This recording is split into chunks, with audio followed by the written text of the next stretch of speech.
ఏదైతే నర్సాపూర్ నుండి అరుణాచలం వెళ్ళేటువంటి ట్రైన్ ఉన్నదో అది రెగ్యులర్ ట్రైన్ గా మారినటువంటి సందర్భంలో ఇవాళ మనం ఘనంగా స్వాగతం పలకడం. మనం గత సంవత్సరం జూలై 9వ తారీఖున ఏదైతే మన ప్రాంతం నుండి పెద్ద ఎత్తున భక్తులు అరుణాచలం వెళ్ళేటువంటి అవకాశం ఉన్నది కాబట్టి భక్తుల యొక్క కోరిక మేరకు, ప్రజల యొక్క కోరిక మేరకు గత సంవత్సరం జూలై 9వ తారీఖున ఒక స్పెషల్ ట్రైన్ మన ఇక్కడి నుంచి ప్రారంభించడం జరిగింది. అయితే ఆ స్పెషల్ ట్రైన్ కి రెగ్యులర్ ట్రైన్ కి చాలా వ్యత్యాసం ఉన్నది, చాలా తేడా. ఏదైతే స్పెషల్ ట్రైన్ ఉన్నదో ఆ స్పెషల్ ట్రైన్ లో 30% ఛార్జీలు అదనం, 30% ఛార్జెస్ ఎక్కువ ఉంటాయి. అదేవిధంగా ట్రైన్ ఎప్పుడన్నా క్యాన్సిల్ అవ్వచ్చు. కొన్ని ముఖ్యమైనటువంటి సందర్భాల్లో మధ్యలో క్యాన్సిల్ అయినటువంటి సందర్భాలు కూడా ఉన్నాయి. ఈ ట్రైన్ స్పెషల్ ట్రైన్ కాబట్టి ఆ ట్రాఫిక్ మీద ఉన్నటువంటి వేరే లైన్స్ యొక్క రద్దీ దృష్ట్యా ఒక్కోసారి ఈ ట్రైన్ రద్దు చేసేటువంటి అవకాశం ఉంటుంది స్పెషల్ ట్రైన్ అయితే.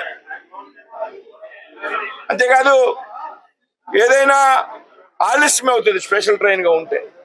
ఎందుకు ఆలస్యం అవుతుంది అంటే ఎక్కడైనా ట్రాక్ మీద రద్దీ ఉన్నప్పుడు రెగ్యులర్ ట్రైన్ ని రిలీజ్ చేశాక అవి వెళ్ళాక మాత్రమే స్పెషల్ ట్రైన్ ప్రయాణించడానికి అవకాశం ఉంటుంది. ఈ విధంగా ఇన్ని రకాల ఇష్యూస్ ఉంటాయి స్పెషల్ ట్రైన్స్ లో. దాన్ని రెగ్యులర్ ట్రైన్ గా మార్చేయాలి మనం. ఎందుకంటే ఆక్యుపెన్సీ బాగున్నది.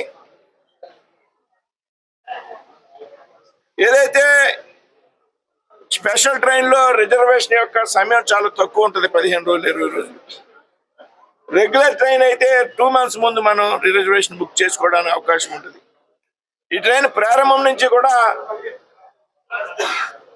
100% మించి ఆక్యుపెన్సీ ఉన్నది. 110%, 120%, 110%.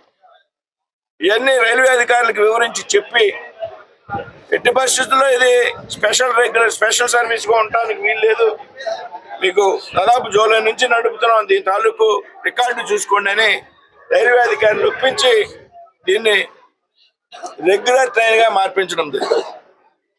ఈ రెగ్యులర్ ట్రైన్ వల్ల అనేక ఉపయోగాలు ఉన్నాయని నాకు చెప్పాను. ఛార్జీల విషయంలో కానీ, సమయం విషయంలో కానీ, బోగీలు కూడా మంచి బోగీ చేసేటువంటి స్పెషల్ ట్రైన్ కి మంచి బోగీలు వేసేటువంటి అవకాశం ఉండదు, రెగ్యులర్ ట్రైన్ కి మంచి బోగీలు వేసేటువంటి అవకాశం.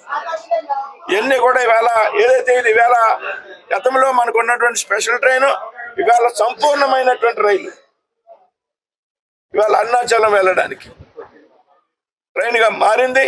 మరి రాబోయేటువంటి రోజుల్లో కూడా ఈ సౌకర్యాన్ని పెద్ద ఎత్తున ఈ ప్రాంతంలో ఉన్నట్టు ప్రజలంతా కూడా ఉపయోగించుకోవాలని కోరుతున్నాను.